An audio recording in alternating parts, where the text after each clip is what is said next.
Assalamualaikum warahmatullahi wabarakatuh. Halo semua, selamat datang di podcast Saling Bincang. Perkenalkan, nama saya Andi Lutfi Alvita, Prodi D3 Teknologi Laboratorium Medik di Universitas MH Tamrin, yang akan menemani pendengar setiap podcast Saling Bincang. Dan tentunya saya nggak sendiri, ada teman-teman mahasiswa yang keren dan kece banget nih. Mungkin sebelum kita lanjut, kita kenalan dulu kali ya sama narasumbernya. Dengan kakak siapa nih? Boleh dong perkenalan diri dulu supaya pendengar podcast nggak penasaran lagi nih. Silakan kak. Perkenalkan, nama saya Aris Christian dari D3 Teknologi Laboratorium Medik di Universitas MH Tamrin. Lalu bagaimana dengan kakaknya? Perkenalkan, nama saya Azahra Adhanita dari program studi D3 Teknologi Laboratorium Medis dari Universitas MH Tamrin. Gimana nih kak kabarnya buat kak Aris? Kabarnya baik. Dan bagaimana kesibukannya nih hari-hari gitu? Kalau untuk kesibukan sih ada sedikit pekerjaan seperti freelance dan juga mengikuti organisasi kebetulan juga. Terus gimana kabarnya Kanita? Baik, alhamdulillah. Sekarang Kanita lagi sibuk apa nih? Kalau sekarang sih ya lagi sibuk kuliah, terus juga aktif di organisasi eksternal dan internal aja sih. Oke, tema podcast kali ini yang lagi tren loh, khususnya di bidang kesehatan. Mungkin beberapa dari kalian belum tahu tentang peran generasi muda dalam menghadapi digitalisasi kesehatan di era Society 5.0. Lanjut aja, menurut Kak Aris nih, menurut pendapat Kak Aris, apa sih era Society 5.0 ini? Era Society 5.0 ini merupakan era di mana nanti pada saat kehidupan kita sudah didampingi oleh teknologi gitu. Jadi menyelesaikan pekerjaan-pekerjaan ataupun kegiatan apapun kita didampingi oleh teknologi yang sudah canggih seperti itu, Pak. Kalau menurut Kanita sendiri nih, menurut pendapat kakak ya, apa era Society 5.0 ini?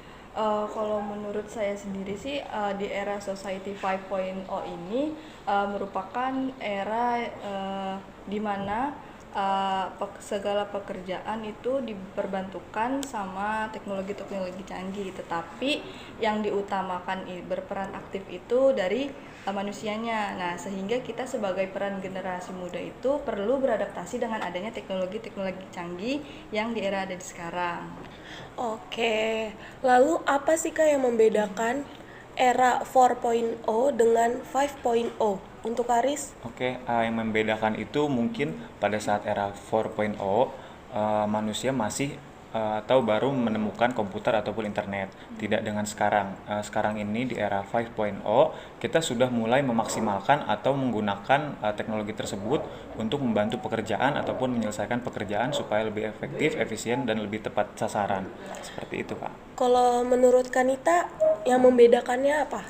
Kalau perbedaannya sendiri untuk 4.0 kan lebih ke revolusi di teknologinya saja, tetapi tidak manusia tidak berperan aktif dalam hal tersebut. Jadi kita berfokus sama teknologinya aja. Nah, untuk 5.0 sendiri kan kita dipaksa untuk berperan aktif di teknologinya, sehingga kita juga dituntut untuk beradaptasi dengan adanya teknologi sekarang, karena juga kita harus mencari referensi atau juga mencari tentang seminar-seminar supaya ilmu dan skill kita itu dapat berkembang lah mengikuti zaman sekarang ya kak. Iya.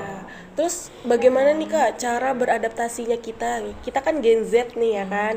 Di dunia TLM dengan teknologi yang udah pada canggih, itu gimana cara kita beradaptasinya? Gimana Kanita? Cara beradaptasinya itu kita harus update sih ya, tentunya harus update di YouTube atau mungkin di platform lain. Kan kita juga sekarang sudah banyak difasilitasi wadah-wadah tertentu mengenai digitalisasi. Terus juga kita perlu adanya mencari referensi tentang teknologi-teknologi sekarang. Siapa tahu kita juga minat nih di digitalisasi atau teknologi-teknologi baru. Terus kita juga bisa mencari-cari tentang pelatihannya, karena kan sekarang nih dari Kominfo juga banyak kan membuat pelatihan-pelatihan mengenai tentang desain grafis dan lain-lainnya. Nah, dari situ kita bisa mengembangkan skill ya kak. Kalau menurut Kak Aris? mungkin Karis beda nih caranya. Bagaimana cara beradaptasi dengan era yang sekarang yang kita Gen Z-nya ini? Oke, kalau untuk beradaptasinya sih intinya kita masih mau belajar gitu. Kita masih mau belajar, kita terus penasaran supaya kita tidak tertinggal dengan informasi ataupun teknologi yang sudah canggih pada saat ini. Seperti tutorial bisa kita lihat banyak di YouTube ataupun tutorial-tutorial masih banyak yang bisa kita pelajarin, bukan seperti zaman dulu yang kita harus mencari atau membuka buku, itu kan susah. Jadi kalau untuk saat ini yang penting kita mau belajar, mau beradaptasi dengan kehidupan yang saat ini. Seperti itu sih kan. Jadi kita memang harus cepat ya beradaptasinya, apalagi sekarang udah Otodidak lah Iya. kayak sekarang perlu ada mencari-cari tentang pelatihan, pengembangan diri, tentang digitalisasi, karena juga kan kita harus beradaptasi mau nggak mau, persaingan semakin ketat di era sekarang.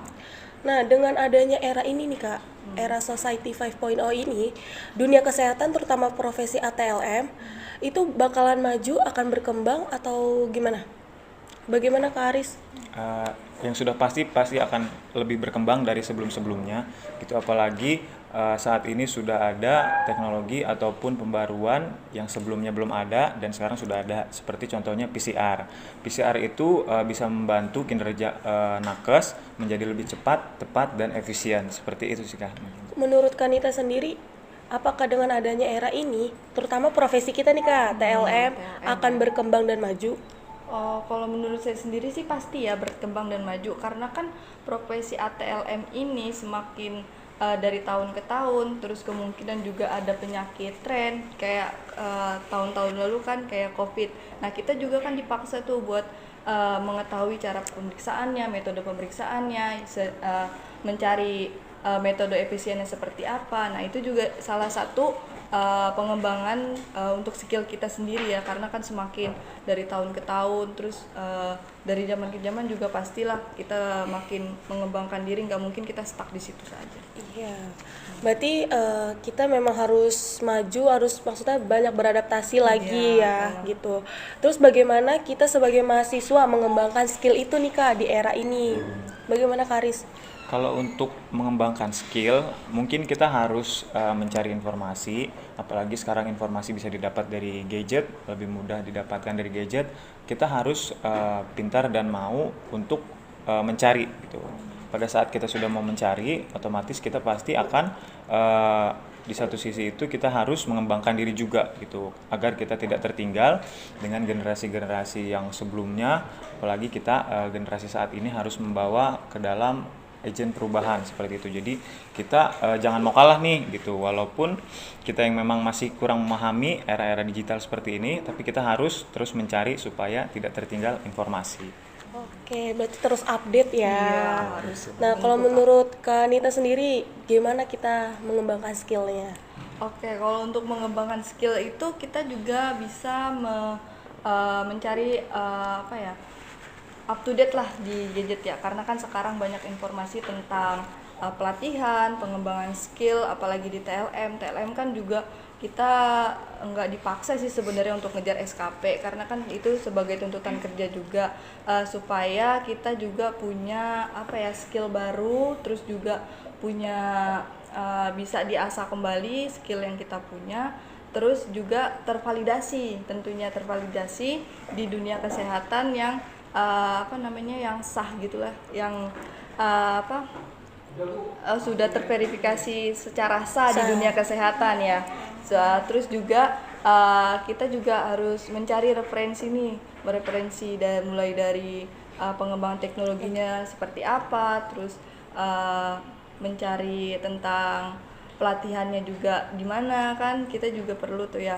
Terus juga untuk pengembangan skill kita juga bisa nih dari sekarang sebagai mahasiswa, karena kan mahasiswa juga nggak harus ada di kuliah terus nggak harus berada di kelas terus, perlu kita keluar, apalagi dengan adanya organisasi itu sebenarnya penting banget untuk mahasiswa, karena dari situ kita bisa belajar tentang bagaimana kita berkolaborasi, kerja sama tim, terus juga kita juga kan pasti memberikan gagasan dan ide-ide kreatif dan inovatif di dalamnya kan, karena di organisasi itu kan banyak proker-proker yang perlu kita kerjakan. Proker-proker tersebut juga kita dituntut untuk membuat program kerja dan acara kita itu semakin bagus lah gitu. Dari situ kita bisa mengikuti menggunakannya. zaman Iya, lah ya, mengikuti zaman, biar benar nggak sekali. ketinggalan update.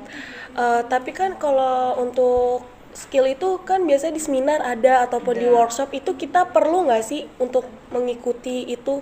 Bagaimana Karis? Kalau untuk seminar ataupun workshop itu memang sangat penting ya, sangat penting karena dari situ kita bisa mendapatkan informasi, terutama kemampuan-kemampuan kita untuk di dunia kerja nanti gitu. Apalagi sekarang banyak seminar-seminar atau webinar online yang kita bisa lihat dengan gadget ataupun kita bisa ikutin dengan handphone, dan dari situ kita bisa mendapatkan ilmu-ilmu yang memang tidak semua kita bisa dapatkan di dunia perkuliahan seperti itu. Contohnya dari organisasi profesi pun mereka menyediakan wadah untuk kita agar kita tanpa harus hadir ke tempat, tetapi kita bisa tetap mengasah kemampuan kita seperti itu Kak mungkin. Nah terus nih aku mau nanya sama Kanita ya kan, aku nih mahasiswa yang kupu-kupu, kuliah pulang, jarang ngikutin seminar ataupun workshop. Efektif nggak sih Kak kalau aku nggak mengikuti seminar atau workshop tersebut yang sebenarnya tuh dapat mempengaruhi juga di era ini? Oke, sebenarnya kalau untuk itu sih mempengaruhi sekali ya. Tapi kalau misalnya lebih baiknya kita juga mencari relasi kan bisa dari organisasi. Terus juga kita mencari referensi-referensi yang mengenai tentang pelatihan tersebut. Walaupun memang kalau kayak Kak Vita nih nggak bisa nggak bisa ikut organisasi ya, maksimalin cari info yang seperti pelatihan, seminar, workshop dan lain-lainnya, karena kan dari situ juga kita dapat diasah kembali skill kita, apalagi di TLM yang benar-benar dituntut sekali untuk mengembangkan skill. Terus juga teknologi juga pasti kita suatu saat bakal dituntut juga, karena kalau untuk tren-tren penyakit kan pasti kita Ada yang baru. perlu adanya metode baru, atau kita juga perlu ada penelitian dan pengembangannya. Seperti itu sih Kak. Nah, menurut Kak Aris sendiri nih, apa peran generasi muda dalam menghadapi digitalisasi di bidang kesehatan?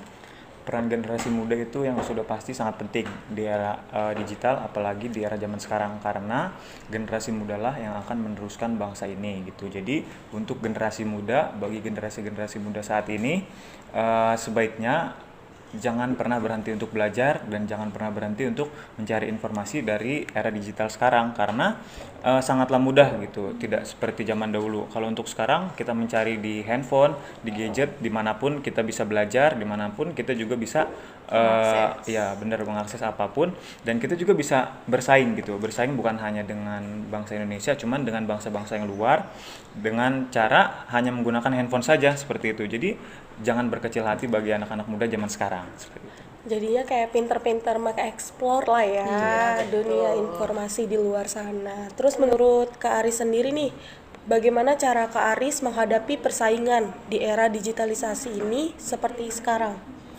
Cara menghadapi persaingannya adalah seperti yang tadi sudah saya senggol sedikit, yaitu kita jangan berhenti belajar dan terus penasaran gitu. Jadi memang kita di mana-mana pasti akan bersaing gitu. Cuman tetap dengan bersaing dengan batasan yang sehat gitu.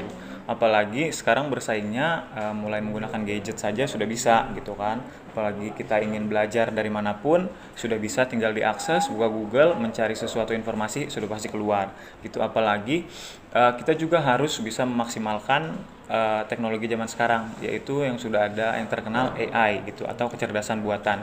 AI ini sangat penting bagi kita yang memang di dunia kesehatan juga itu sangat penting, apalagi sudah diterapkan di beberapa dunia kesehatan, terutama juga di dunia kedokteran sudah mulai menggunakan AI. Jadi kita jangan pernah kalah bersaing dan jangan pernah berhenti belajar untuk belajar teknologi saat ini, karena memang itu sangatlah mudah untuk diakses, tergantung bagaimana kitanya mau belajar atau tidak, seperti itu. Apalagi sudah banyak mungkin di Google kayak tutorialnya yang tadi dibilang ya kan. Jadi tutorial apapun pasti ada di sosial media, di contohnya kayak di YouTube, mungkin di Google dan lain-lainnya gitu.